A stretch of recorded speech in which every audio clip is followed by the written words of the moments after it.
in silence through the night. What a thrill. I'm searching and I'll melt into you. What a fear in my heart, but you're so supreme.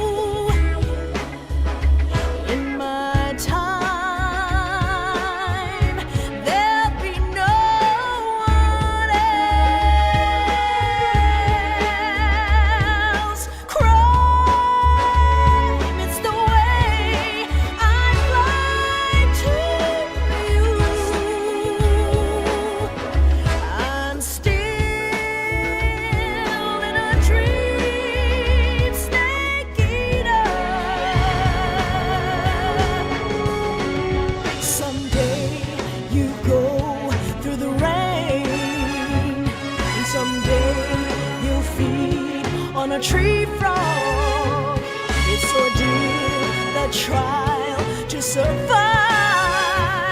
For the day we see new light, I give my life, not for honor, but for you. In my time,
Currently flying over the Arctic Ocean, altitude 30,000 feet, approaching Soviet airspace. Arriving at the designated drone launch point. Drone oil pressure and voltage are nominal. Payload oxygen supply is nominal. Power supply to payload antifreeze system shows no problems.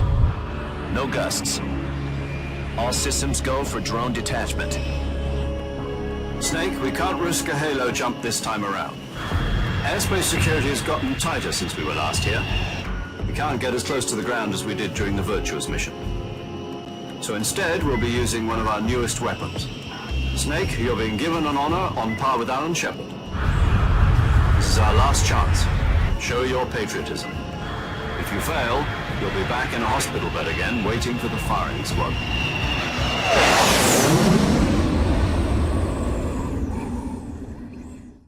So how does it feel to be a patient in one of the most advanced ICUs in the world?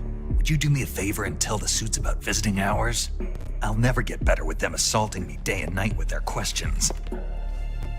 Must be part of the top brass's inquiry. More like an interrogation. According to them, I'm a traitor and an accomplice to the boss's defection. They're just looking for a scapegoat. Does that mean they're after you, too? Let's just say neither one of us is going to be made a national hero out of this. Does this mean Fox is going to die? No. This fox is still one step ahead of the hounds. The reason I came to see you today, Jack, it's time for Fox to clear its name. What are you talking about? The situation has changed. We've still got a chance to come out of this one alive. Yeah, what kind of chance? Don't get too excited. Here, have a cigar. It's Cuban.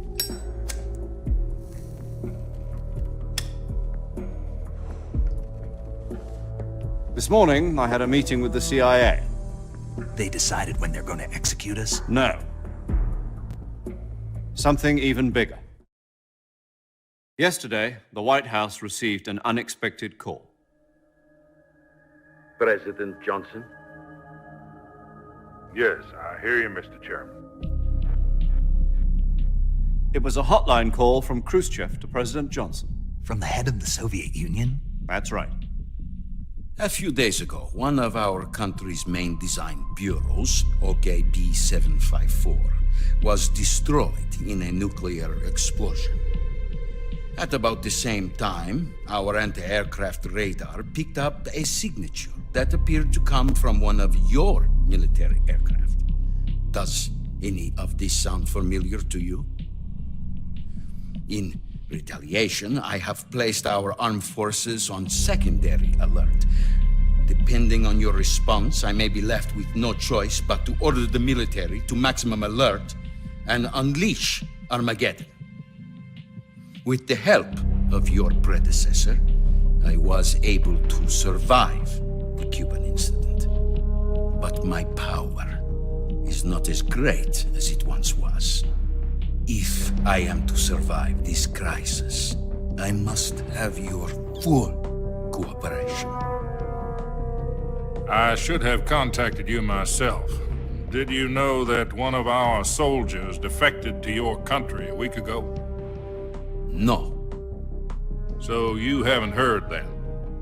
The man who arranged the defection was a GRU colonel by the name of Yevgeny Borisovich Volgin. Volgin, of the Brezhnev faction. Go on.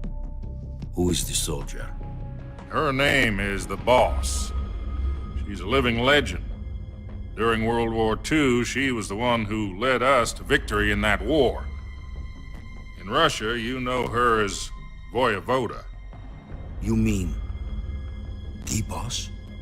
The mother of your special forces? Yes, that's the one. And she took 2 miniature nuclear shells along with her. The boss took 2 miniature nuclear shells. I'm afraid so. I believe they were a gift for her new hosts. The Davy Crockett Atomic Battle Group delivery system was completed 2 years ago. But serious problems were found with the launcher's range and precision. Although they were mass-produced, they've never been deployed in battle. But Sokolov's research facility was completely wiped out. The whole area is polluted. I can only offer you my deepest condolences over this terrible tragedy. So, the boss, with Colonel Volgin's help, stole 2 experimental nuclear shells and took them with her as gift when she defected. Then, shortly thereafter, Sokolov's design lab, a top-secret military research facility, was destroyed by one of these weapons. Am I right so far? Yes, that's correct. And the American government denies any involvement in the affair. Is that right as well? That's correct. We were not involved in any way. Then what was a U.S. military aircraft doing on our radar screen? It was clearly in violation of our airspace. And yet you say it was not acting under your orders. That's correct. You expect me to believe that this was all the work of a single soldier? I don't know what else to tell you. The army insists that this is all a ploy on your part. I've said it once and I'll say it again. Our government had nothing to do with it. And I would like dearly to believe you. However, I'm afraid my power over the military has weakened since the Cuban incident. I will need some kind of proof that this was not the action of the American government. You have 1 week. You must catch the boss yourselves and recover the remaining nuclear device. Then, you must find some way to prove your innocence. Prove our innocence. Yes, preferably something painful. Prove to me that this is not merely another one of your tricks. The boss should be close to Colonel Volgin. How about a little co-action? I would not expect too much if I were you. The political situation here is unstable. And Colonel Volgin is a member of the Brezhnev faction, which seeks to topple my government. 1 week You have only 1 week, and if it is not too much to ask, do something about Volgin as well. What is that supposed to mean? Nothing means nothing. Call it a modest gentleman's agreement to ensure our continued relationship. What if we can't prove our innocence? Then I will be unable to restrain the military. I will be ousted, and they will seek their revenge. A nuclear attack on the United States? I leave the disposal of this situation entirely to your discretion, Mr. President. Disposal, huh? If you fail, it will mean the beginning of a new world war. To put it simply, in order to avoid a full-scale nuclear conflict, we have to prove that America was not involved in that explosion. And eliminating the boss ourselves will prove America's innocence? Right. The higher-ups have decided that you're the only one capable of pulling this off. You were her last apprentice. Screw this one up, and we'll both be 6 feet under. There's no choice.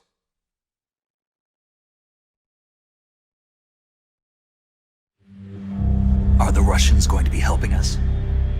The KGB has promised to lend us one of their communications satellites so that you and I can talk to each other. That's it? They've also put us in touch with a couple of insiders. Insiders? There was a defection in September 1960. Do you remember it? You mean the 2 NSA codebreakers who went over to the Soviet Union? Precisely. Since then, they've apparently been training with the KGB for exactly this kind of situation. Their code names are Adam and Eva. I've been told that Adam has infiltrated Volgin's ranks. We've also arranged for him to provide you with an escape route. You'll need to rendezvous with him when you get there.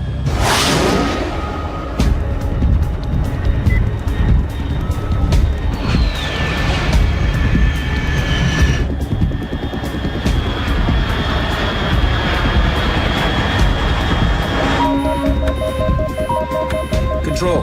Unidentified aircraft detected. Altitude 30,000 feet.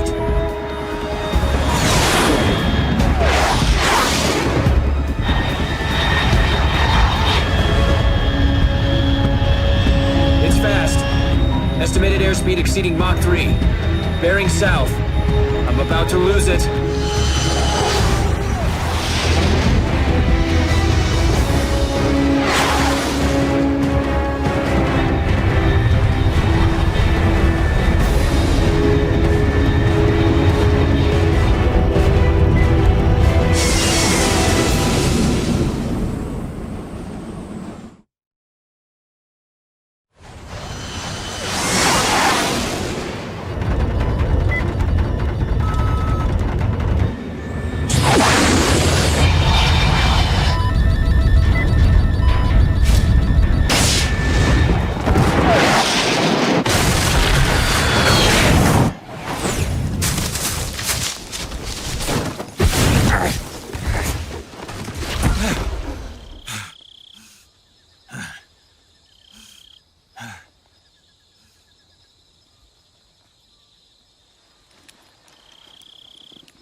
This is Snake. Do you read me? Loud and clear. Glad to see you landed safely. I got blown pretty far off target. Snake, let's go over your mission objectives one more time. Rescue Sokolov.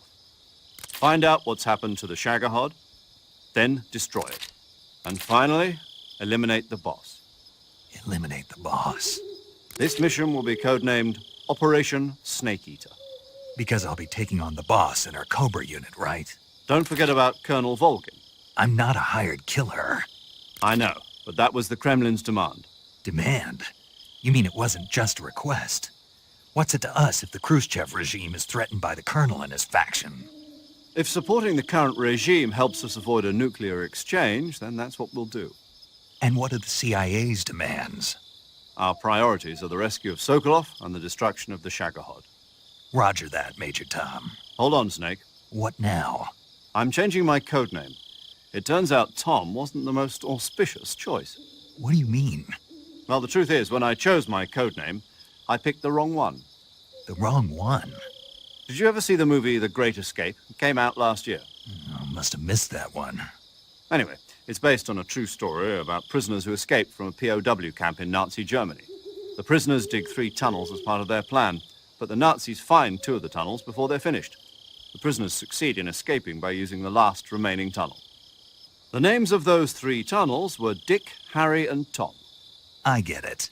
You used the name of the tunnel they escaped in as your code name because you thought it would bring you good luck. Yes, that's exactly right. At least, that was the plan. But But I got the name wrong. The one they escaped in was Harry. Tom was one of the unlucky tunnels. It was discovered by the Nazis before it was finished. I watched the movie again just to make sure. In fact, I even ordered the actual film from the movie company. yeah, it doesn't sound like the greatest name to use. So what should I call you? You know, let's just use Zero, like we've been doing all along. All right then. Major Zero it is. We'll start over from square one. From square zero. My frequency is 140.85. Oh, I almost forgot. Paramedic is with us again on this mission. Is this her last chance too? If we fail, she'll have her medical license revoked. It's more or less the same kind of fate. Her frequency is the same as during the Virtuous mission, 145.73.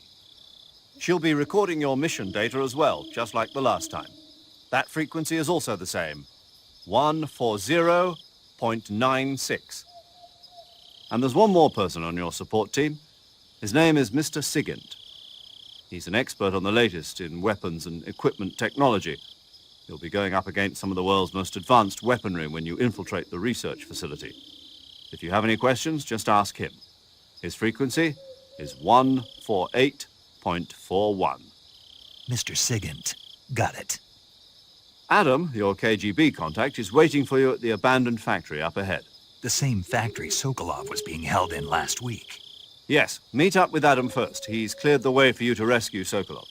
How will I know this Adam guy when I see him? You'll know once you reach the factory. The whole area's been polluted by the fallout from that nuclear blast. No one else would dare come close. The password is, "Who are the Patriots?" and "Lali Lulelo." Lali Lulelo. Gotcha. You've been equipped with a 45 for this mission. Be careful, it's noisy. I thought standard Fox procedure was procure on-site weapons acquisition. The circumstances are different this time. You're now on an official mission for the United States government. It would be necessary to make your presence known to a certain extent, to the Khrushchev regime at the very least. But remember, this is still a sneaking mission. Snake, if you fail this mission, it will mean an all-out nuclear war. Keep that in mind and proceed with extreme caution. Understood. Commencing Operation Snake Eater. Ed è qui che inizia la seconda delle 2 missioni che compongono questo terzo capitolo di Metal Gear Solid. L'operazione Snake Eater, nella quale dovremmo recuperare Sokolov come nella missione virtuosa, ma siccome praticamente non ci facciamo mancare nulla, dovremmo anche eliminare The Boss, eliminare Volgin, distruggere lo Shagohod e basta, fondamentalmente? Beh, insomma direi che comunque si tratta di un carico un po' troppo esigente per un solo uomo. Ma non stiamo parlando di un uomo qualunque, stiamo parlando di il futuro Big Boss. Diversamente dalla missione precedente, adesso siamo equipaggiati con una pistola calibro 45 che fa rumore, secondo il Major Zero, ma in realtà, come possiamo vedere, abbiamo la bellezza di ben 5 silenziatori, che non sono poco.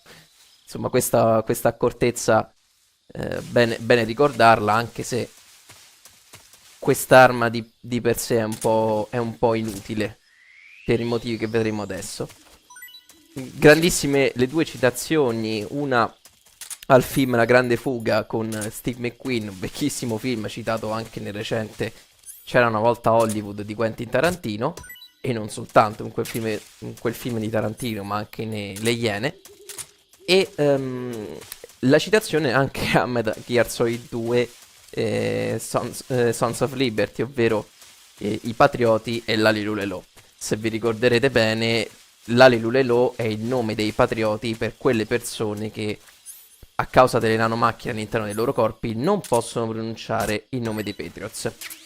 Questo dettaglio sarà spiegato meglio poi in Metal Gear Solid 4, Guns of the Patriots, e nel quale ritroveremo un po' tutti i personaggi della saga a partire da Metal Gear Solid, da Metal Gear Solid 1 del 1998. Quindi Metal Gear Solid 4 fu proprio un gioco pensato per essere la fine di tutto quanto. Cioè pensato proprio per essere il capitolo finale di una tetralogia di film incentrati sulle avventure di Solid Snake e compagnia bella. Quindi procediamo, dobbiamo raggiungere la fabbrica abbandonata nel quale avevamo fatto il culo a Ocelot nella missione virtuosa. Il giovanissimo Ocelot appena ventenne. E speriamo insomma di non avere altre sorprese mentre procediamo. Qui c'è un altro serpente. Ce lo prendiamo. Nel frattempo sentiamo anche il nitrito di un cavallo. Chissà a chi apparterrà.